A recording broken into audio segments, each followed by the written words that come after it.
શક્તિપીઠ અંબાજીના તમામ વેપારીઓએ પોતાના વેપાર ધંધા સ્વયંભૂ બંધ રાખ્યા। જમ્મુ કાશ્મીરના પહલગામ ખાતે થયેલ આતંકવાદી હુમલા બાદ લોકોમાં ભારે નારાજગી।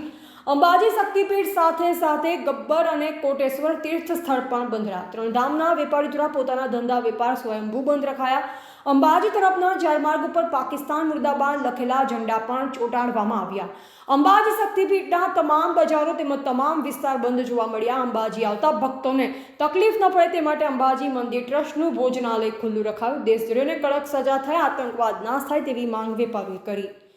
आज अंबाजी एकाउन शक्तिपीठ गाम में सज्जड़ जम्मू कश्मीर पहलगाम में जो हमलो थयो छे एना विरोध में आखो सज्जड़ गाम बंद है અને બધા તમામ વેપારી સંગઠનો દ્વારા અમને સાથ સહકાર આપવામાં આવ્યો છે અને તમામ વેપારી સંગઠન આખા ગામ દ્વારા સજ્જડ બંધ કરીને શક્તિનો વિરોધ કરવામાં આવ્યો છે।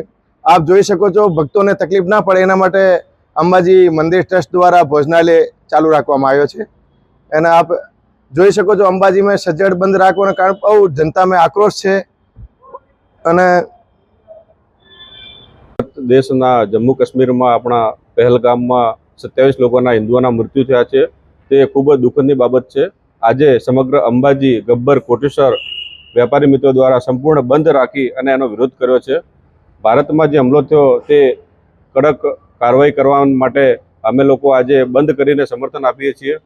ભારત દેશમાં આતંકવાદ મુક્ત થાય અને આપણા જે લોકો જાન ગુમાવી છે એ લોકોને ન્યાય મળે અને ભારત દેશમાં આ આર્મીને પણ અમે પ્રોત્સાહન આપીએ છીએ કે આવા અસામાજિક આતંકવાદીઓ છે એમને નાશ કરે અને ભારતમાં આતંકવાદ મુક્ત બનાવે અને યાત્રિકોને તકલીફ ના પડે તે માટે આજે અંબાજીમાં મંદિરનું જે કેન્ટીન છે એ ચાલુ રાખવામાં આવ્યું છે।